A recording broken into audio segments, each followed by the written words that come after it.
As a startup CFO, you know that you have many ways to finance your business.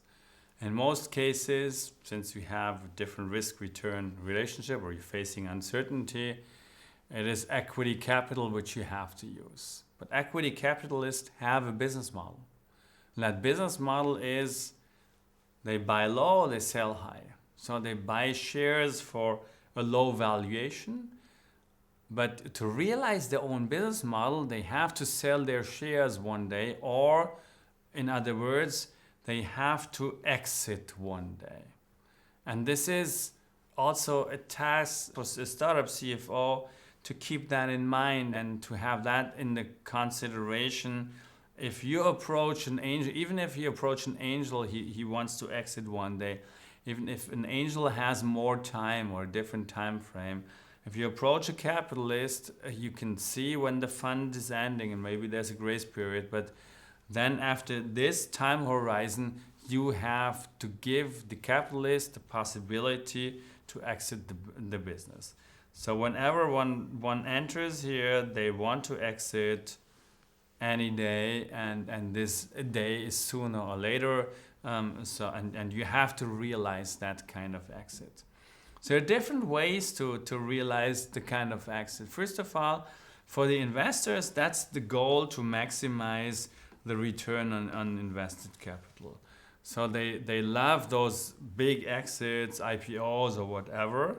But more important than thinking about how to maximize is defining the strategy for the investors. When and how do investors exit a startup? And actually, what we can see, at least here with our startups, is that startups tend to spend many thoughts on their own products, on what they're gonna sell and how they develop their own technology and so on. And they don't think about on building their startup as a product. Because this is important if you have to sell that one day to someone else. And we did various studies on that, and one of the study on business angels, being a little older, says that these exit after 3 to 10 years, which is quite a small amount of time. Some exits last longer, and some bankruptcies there. So even business angels expect exits when they look at the numbers after a certain amount of time. So if you look into exiting a company, the first thing you do is you try to understand the different channels, how you can exit your company. And the first thing you can do is you can sell your company to someone else. I told you our out-of-print book business was sold to Amazon. So Amazon one day bought our entire business and paid out basically in cash, not at the first moment, over time, but that's what they did. That's the first way to exit. The second one, and it also said that we were very close to that, one day is liquidation, that you might not have the chance to develop your company further, so you have liquidity issues, so you have to make an asset deal, you sell out or you go bankrupt. This is what you don't like, but this is also an exit and might be also a strategy when your company is not going well, if you have assets in your company. But more important for investors in the more positive way are the other ways of doing an IPO, initial public offering. What does it mean? You list your shares to the stock market publicly, so every old shareholder is able to sell their shares after a lock-up period to new shareholders. That's actually the best way for entrepreneurs to remain in control, but give their investors the chance to sell the shares. Mark Zuckerberg, he's still largely in control, but all the other investors had the chance to go out of that business. You can also merge to someone else, to a competitor, to put your company together with them. The question if it is an exit for your investors, or if they just have shares in the new conglomerate. that might be open, but you might have ways to design that. And then there are two other ways. The one is there is a buyout mechanism. So someone buys other investors out of the business. Sometimes also a secondary when entrepreneurs do that. So specific shareholders in a company are allowed to sell their shares and others don't. So it's just an exchange of investors. And the question is, if you do that, you might need another exit then. And last but not least, you might be able to realize a buyback mechanism by repurchasing investors' shares, but this is not really the very interesting way to do that. So in most cases, the most interesting are either selling the business or bringing it public, because then you can realize the highest amounts of money.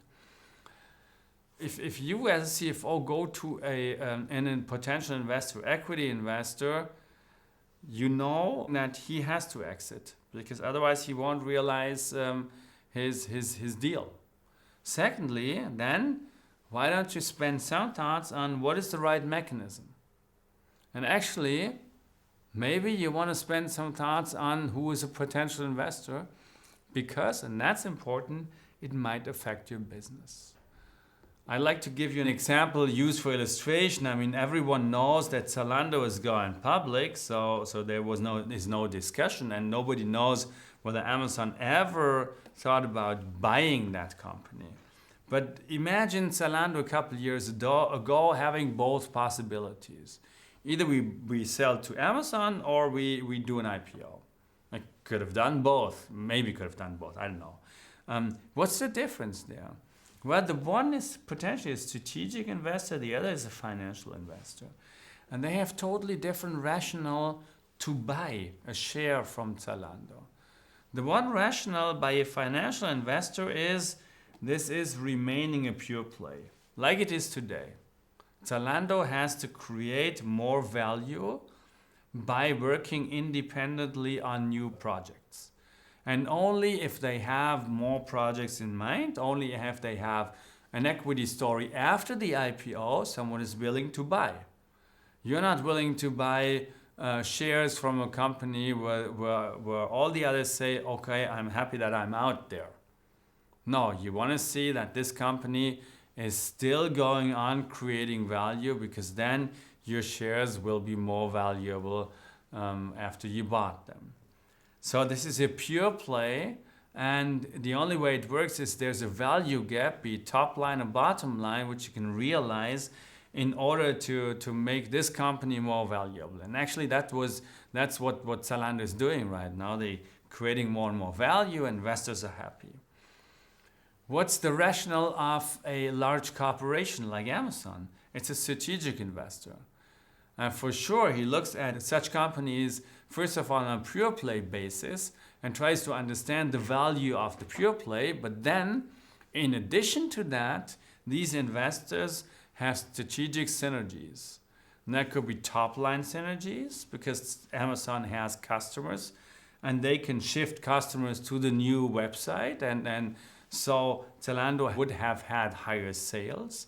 And it could be bottom line synergies, cost synergies, if they can integrate the databases, for example, and they only need one big database, which Amazon already has, and Zalando doesn't need a database anymore, or something like this, and the cost structure is getting minimal, or cost structure is getting better.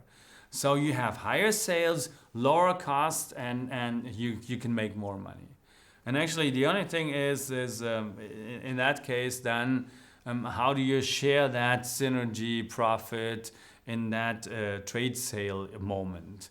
Is this all being kept by the buyer, or do you get something from that, and so on? Having said that, having pointed out the difference between the potential buyers, it's also clear that if you want to develop your company either towards a strategic buyer or towards a financial investor, you have to develop your company in a different way. Because on the one hand, you have to have an equity story. which you can write and which you can also write when after having gone public. On the other hand, you have to look for the synergies from your top and your bottom line. And you might want to realize those synergies and show those synergies. So you have to find the reason why someone has to buy your company. There can be more reasons, and this is just two from like textbook perspective. I think many companies are also bought because someone is afraid that this company is going to be taken from the market by their competitors, for example. So people are saying two reasons to buy is fear and greed, and most companies are bought because of fear, because someone is afraid something happens to them if they don't do that. But that's a different topic. In general, the important thing is for an entrepreneur, if you go into equity financing, you have to think about also the exit, because it's part of the business model of the capitalist. You think about the exit. Why not spending more thoughts into that? And you can do that by using these 6 tips for your investor contract. First of all, it's about the term sheet.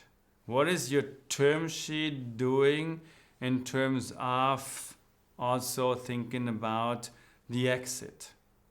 Is your term sheet able, or are you able to sell your company with a term sheet you designed?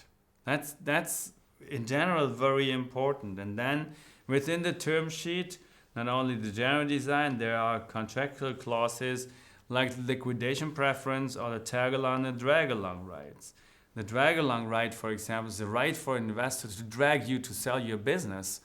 So you know that at least venture capitalists will do that, put that in, because they have to force when the fund is ending. Liquidation preference, on the other hand, is something which might give the investor more money than you if they have a high liquidation preference. Might be dangerous in a case of when the investor has to sell and you don't want.